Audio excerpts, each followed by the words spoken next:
Hi, everyone. I'm Garen Staglin. I am the founder and chairman of One Mind, an organization that for the last almost 30 years has been dedicated to accelerating science, translating that into services and impacting society. And I'm so grateful for the relationship and collaboration we've had with the Otsuka Corporation. I'm so glad I have the opportunity to have this conversation with you today. Hi, I'm Mary Michael, and I'm the Vice President of Patient Advocacy and Stakeholder Management at Otsuka America Pharmaceutical. I'm so pleased to be here with a very good friend and collaborator, Garen Staglin of One Mind.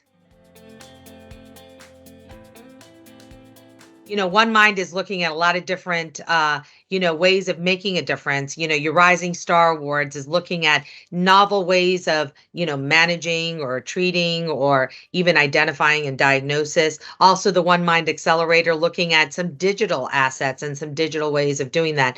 At Otsuka here, we also embrace sort of the unconventional because our motto is that we defy limitations so that others can too. And we truly believe that that is our purpose and our calling. And I am so grateful to be part of an organization and to collaborate with an organization like One Mind to do the same. Well, Mary, I think it's not only everything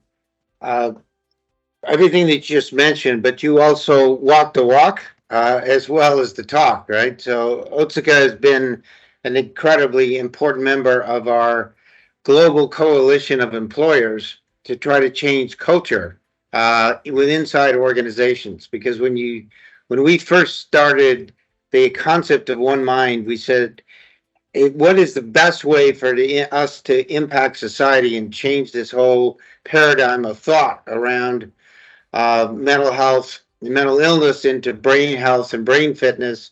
How do we change attitudes? And employers are the fastest way to reach the most people, because not only is it the individual employee, but it's their dependents, their spouses, and the people that they go and interact with in their own family units and in their own neighborhoods. And so you've been an early member of that organization and a very strong contributor to the work that we're doing, including the development of now this mental health index, which will allow us to actually measure where we are on 10 different factors as organizations, and then prioritize what the priority should be about where you need to address, and start to then be able to create this baseline of progress. Are we getting better or worse on these various categories? And really start to put, back to this earlier point, some quantitative parts to this very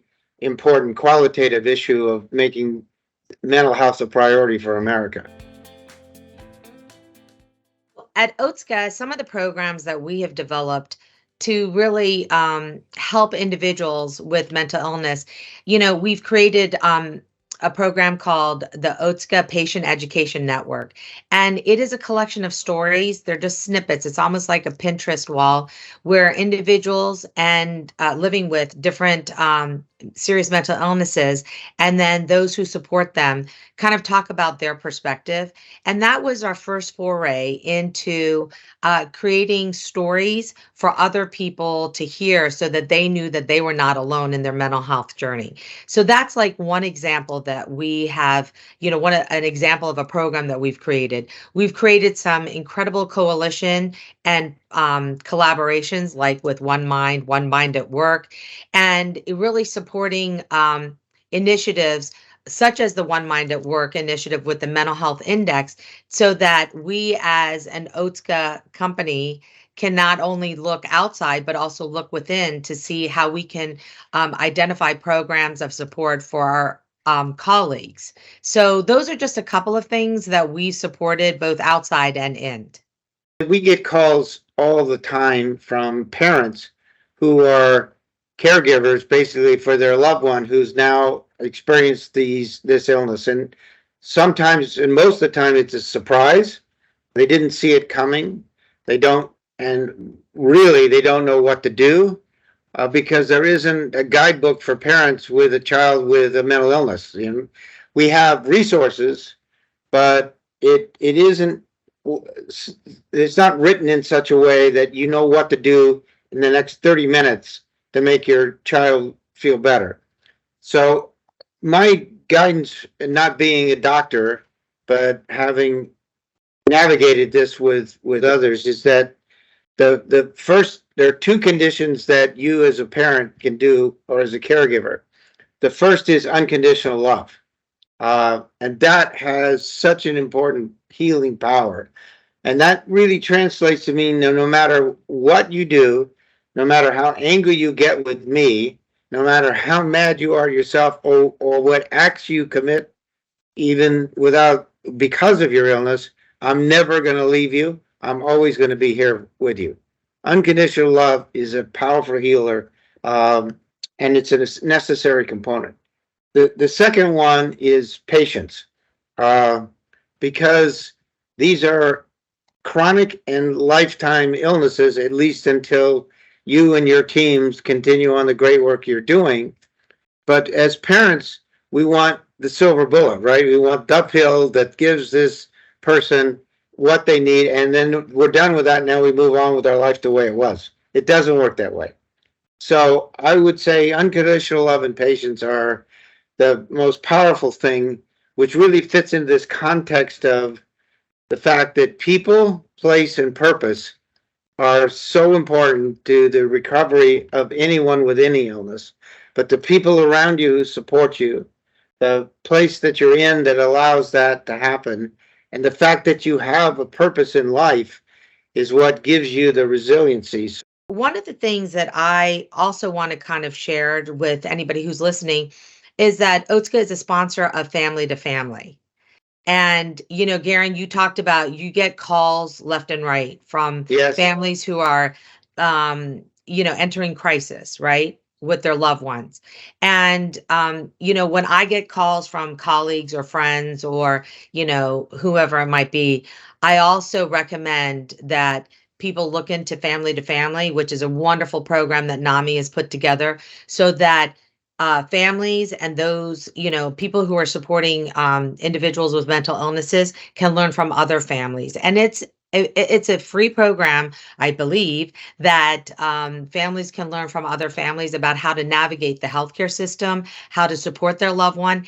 And, Garen, I believe that you started out with unconditional love and Yes. patience all the way through your journey. However, sometimes living with somebody with a chronic illness, whether it's mental illness or not, will try someone's patience.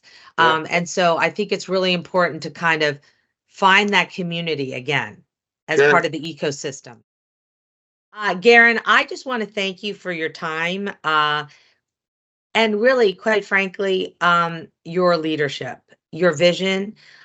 You probably didn't envision that you would be at a place like this 30 years after the founding of One Mind. But, the mental health community and all of those that are living with the support, those individuals with mental illnesses.